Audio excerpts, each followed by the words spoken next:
everybody, I'm Amore and this is Miss Palmer, and this is how to do a braid down with no leave out.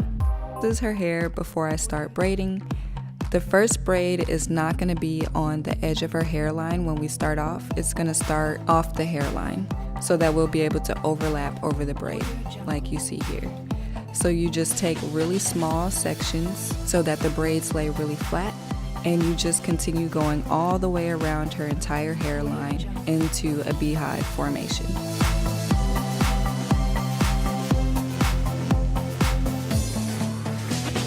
So once you get around to the part where you first started your braid, you just want to skip right over the braid so that everything lays flatter and you won't have an awkward starting point when you lay down your tracks.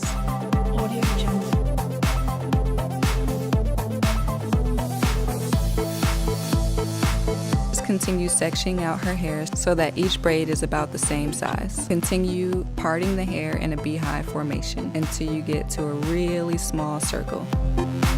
Braid down pattern is very easy because when you're done, you'll only have one braid to worry about rather than sewing up a bunch of braids, which could also make your sewing really bulky.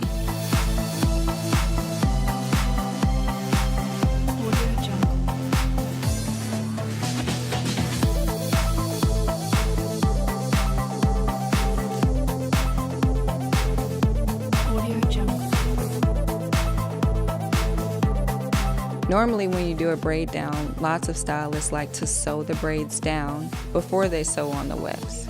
But if you tuck the braid into your braid pattern, it would allow you to sew the weft and the braid down at the same time whenever you pass over the tucked in braid. When you start sewing the hair down, you want to start at the braid in the back.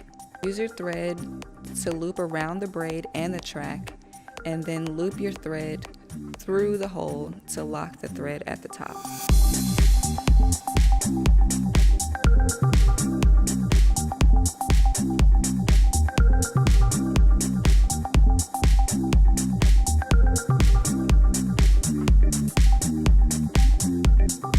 Continue sewing your tracks back and forth. I'm just going up to her temples and then turning the track around and going up to her temples on the other side. And I continue this until I get halfway through her head.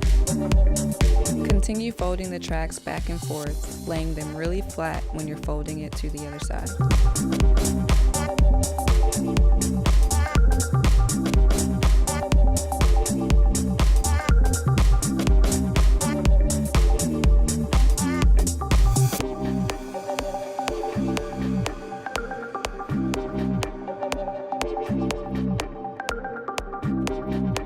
When tying off your knots, I like to tie mine 3 times just to secure the knot so that the thread doesn't come out and you won't have any loose tracks throughout her entire install. Then cut the thread right after the knot.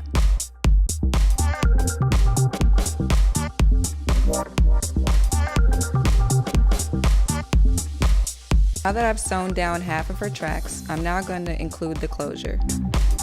Here you can see me sewing down the front of the closure. And we've turned this closure backwards so that the hair falls forward for her bang.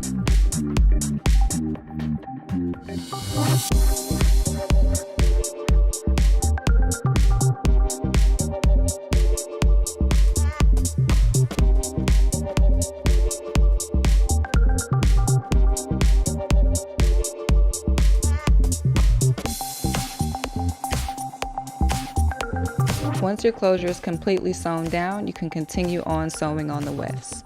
The reason we put the closure on before we get all the way to the top is so that you know exactly where your closure is going to be and it's going to be in the perfect spot.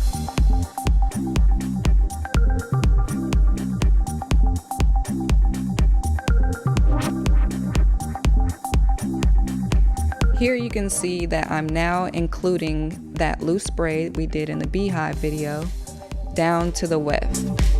Doing this helps you skip a step.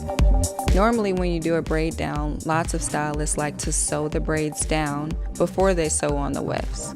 But if you tuck the braid into your braid pattern, it would allow you to sew the weft and the braid down at the same time whenever you pass over the tucked in braid.